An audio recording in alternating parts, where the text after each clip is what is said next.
जय श्री राधे कृष्ण। दोस्तों, कैसे हैं आप लोग। दोस्तों, आशा करती हूँ कि आप अपने जीवन में व्यस्त होंगे, मस्त होंगे और स्वस्थ होंगे।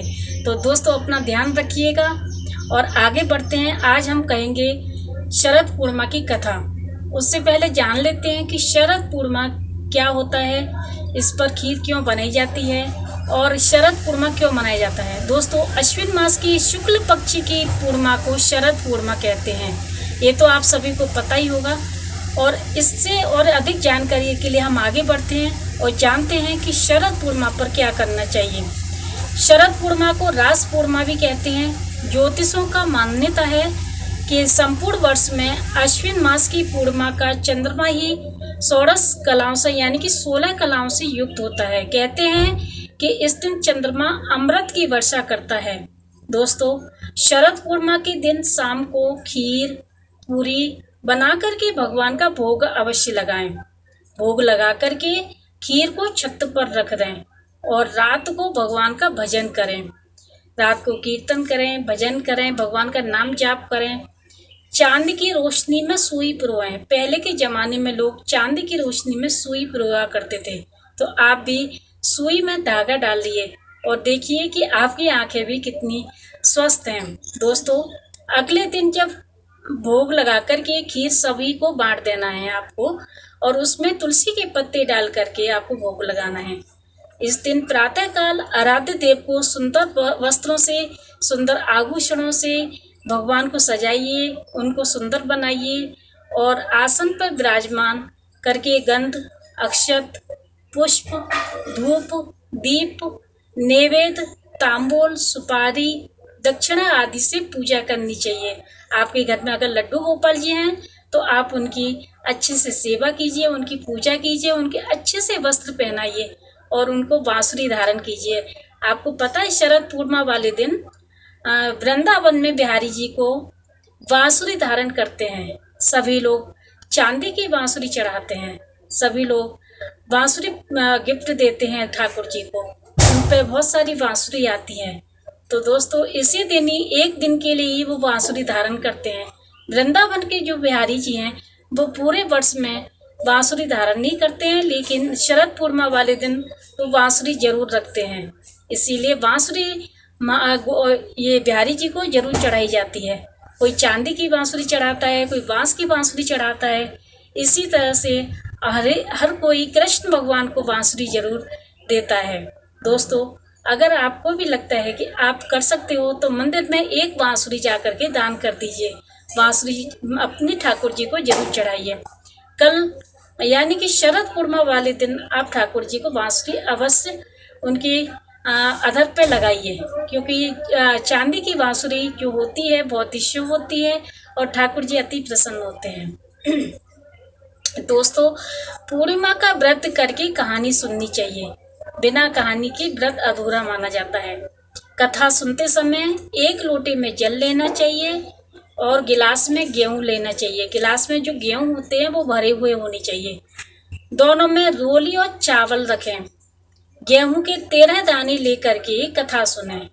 फिर गेहूं के गिलास पर हाथ फेर करके मिश्राणी के पांव स्पर्श करके गिलास उससे दे दें। लोटे के जल को रात को अर्घ दे दें। दोस्तों, जिनकी शादी हो गई है वो पूर्णमासी के व्रत को करने के लिए शरद पूर्णिमा से ही व्रत शुरू कर दें। जो शादी हो चुकी है उनकी, वो शरद पूर्णमासी का व्रत करना शुरू कर दें। कार्तिक का व्रत भी शरद पूर्णिमा से ही आरंभ करना चाहिए। जो हम सोचते हैं कि हम व्रत कब से शुरू करें, तो वो कार्तिक की पूर्णमासी से ही व्रत शुरू कर देना जरूरी होता है। दोस्तों, इसकी कथा इस प्रकार है। आइए जानते हैं कि कथा कैसे कहते हैं और इसकी कथा कौन सी है। दोस्तों, एक साहूकार के 2 पुत्रियां थी। दोनों पुत्रियां पूर्णिमा का व्रत रखती थी, परंतु बड़ी पुत्री पूर्णिमा का पूरा व्रत करती थी और छोटी पुत्री अधूरा व्रत रखती थी। परिणाम यह हुआ कि छोटी पुत्री की संतान पैदा होते ही मर जाती थी। उसने पंडितों से इसका कारण पूछा तो उन्होंने बताया कि तुम व्रत अधूरा छोड़ देती हो और इसी कारण से तुम्हारी संतान मर जाती है। पूर्णिमा का पूरा व्रत विधि पूर्वक करने से तुम्हारी संतान जीवित रह सकती है। उसने पंडितों की सलाह पर पूर्णिमा का पूरा व्रत किया और विधि पूर्वक किया। उसके लड़का हुआ परंतु शीघ्र ही मर गया। उसने लड़के को पीठे पर लेटाकर ऊपर से कपड़ा ढक दिया। फिर बड़ी बहन को बुलाकर लाई और बैठने के लिए वही पीढ़ा दे दिया। पहले के जमाने में पीढ़ा चलते थे, छोटी सी चौकी होती थी जिस पर कोई भी आता था हम उसको बैठने के लिए देते थे। शायद आपने देखा भी होगा कि पीढ़ा किसको बोलते थे। पीढ़ा लोहे का भी होता था, लकड़ी का भी होता था, तो उसे पीढ़ा बोलते थे। तो जो उस अपनी बहन को उसने बुलाया, बड़ी बहन को, तो बड़ी बहन को उसने बैठने के लिए पीढ़ा दिया। जब बहन बैठने लगी तो उसका घाघरा बच्चे को छू गया। जो बच्चा मरा हुआ पड़ा था उस बच्चे को वो घाघरा छू गया। घाघरा का मतलब है कि जो लहंगा पहनी हुई थी बड़ी बहन, उससे वो घाघरा जो है लहंगा छू गया जो बच्चा लेटा हुआ था। तो फिर उसके बाद ही वो बच्चा उठ के बैठ गया। तब छोटी बहन बोली कि तेरे पुण्य से मेरा बच्चा जीवित हो गया। तो बच्चा घाघरा छूते ही रोने लग गया। बड़ी बहन बोली तुम मुझे कलंक लगाना चाहती थी, मेरे बैठने से यह मर जाता। तब छोटी बहन बोली यह तो पहले से ही मरा हुआ था, तेरे ही भाग्य से जीवित हुआ है, तेरे पुण्य से ही ये जीवित हुआ है। उसके बाद नगर में पूर्णिमा का पूरा व्रत करने का ढिंढोरा पिटवा दिया गया।